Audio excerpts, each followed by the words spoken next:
सद्गुरु के सानिध्य में समर्पण के संस्कार में आ जाती है जब कोई आत्मा, तो घट जाएगी उसके जीवन में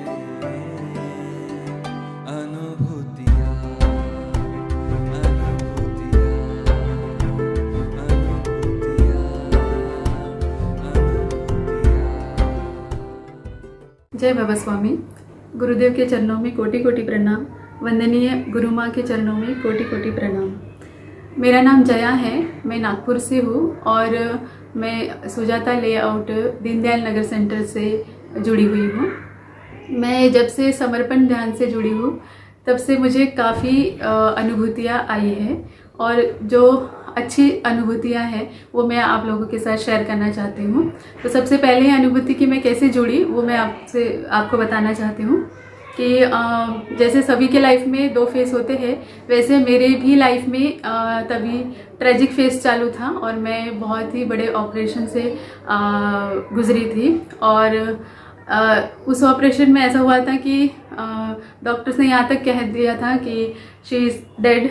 तो लेकिन शायद भगवान को ये मंजूर नहीं था और उन्होंने मुझे बचा लिया।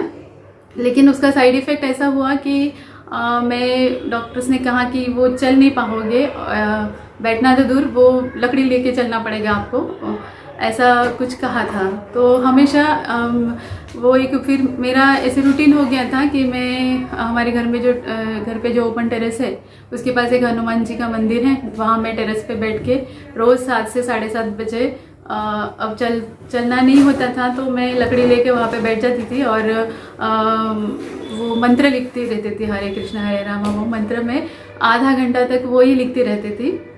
लेकिन तब मुझे पता नहीं था कि हमारे वो जो सेंटर पे 7 से 7:30 ध्यान होता है, समर्पण ध्यान के बारे में मुझे कुछ नहीं मालूम था तभी। फिर ऐसे ही रूटीन कुछ दिनों तक चलती रही और एक दिन मैंने देखा कि उस मंदिर में एक बैनर लगा था और उस बैनर पे लिखा था समर्पण ध्यान शिविर करके, मतलब वहाँ शिविर होने वाला था। अब शिविर के बारे में मुझे कोई जानकारी नहीं थी कि क्या होता है सब, लेकिन वो रोज़ 7 बजे आते थे कुछ लोग और वहाँ शिविर शुरू हो जाता था। तो स्वामी जी जो बताते थे मैं वहाँ बैठ के रोज़ सुनती थी, फिर कभी किचन में बैठ के, तो कभी मतलब घर पे मैं पूरा सुनती थी। और एक दिन जब 4-5 दिन हुए तो मुझे ऐसा लगा कि जाना चाहिए वहाँ कि कौन बता रहे हैं और ये इतने प्रूफ के साथ वो लोग बता रहे, इतना अच्छा बता रहे थे। तो मुझे बहुत अच्छा लगा वो सुनना। तो मैंने हिम्मत करके मैं गई वहाँ पे मंदिर में और जब डॉक्टर्स बोल रहे थे कि चल नहीं पाओगे, लेकिन मैं वहाँ तक गई और वो शायद लास्ट डे था तभी, क्योंकि उसके पहले दिन तक मैं शायद घर पे ही सुनी, वो लास्ट डे शायद वो सहस्त्र चक्र का दिन था वो। और मैं गई और वहाँ 1.5 घंटा मैं बैठी और सुनी, बहुत अच्छा लगा मुझे। और तभी मुझे स्वामी जी के बारे में कुछ नहीं मालूम था, बहुत ही अच्छा लगा। फिर वहाँ मैंने किसी से पूछा कि ये ध्यान कहाँ होता है, तो वो उन्होंने मुझे एड्रेस सब बताया। तो वो सेंटर मेरे घर से इतना करीब था और रोज़ मैं 7 बजे वहाँ पे बैठ के जो लिखती थी, एक्चुअली वो पॉजिटिव एनर्जी मुझ तक पहुँचती थी और स्वामी जी ने मुझे वहाँ तक लेकर गए, ऐसा हुआ। तो ये बहुत ही मतलब मुझे सरप्राइजिंग था कि ये सब मालूम था स्वामी जी को कि मैं और मुझे उस शिविर से कोई और जुड़ा नहीं, सिर्फ मैं अकेली जुड़ी। उसके बाद बहुत सारी अनुभूतियाँ हुई। दूसरा जब शिविर था तो वो एक दत्त मंदिर में था, तो जैसे ही मैं वहाँ गई तो मेरे चक्रों पे इतना ऐसे कुछ एनर्जी ऐसे गोल गोल घूम रही थी। तो बहुत ही मतलब मुझे समझ में नहीं आ रहा था कि क्या हो रहा है। लेकिन बाद में फिर 4-5 दिन तक वैसे ही हुआ। फिर मुझे रियलाइज़ हुआ कि जैसे बचपन में हमको हमारे टीचर्स जो नन्स थी वो हमको हमेशा बोलते थे कि god is nothing but it is a spiritual energy and human life is just for realisation of that energy. और वो मुझे रियलाइजेशन हुआ तो मुझे बहुत अच्छा लगा कि मुझे जैसे स्पिरिचुअल एनर्जी गॉड मिल गए, ये एक समाधान मुझे हुआ।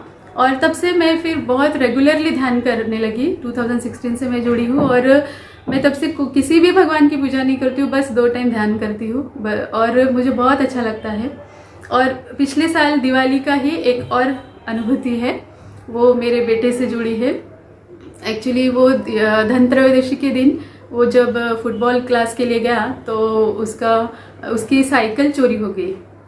तो अब वो बहुत अपसेट हो गया था, नई साइकिल थी। तो हमने बोला कि जो कुछ भी होता है अब वो जाने वाली चीज़ को उस पर गम नहीं करना है।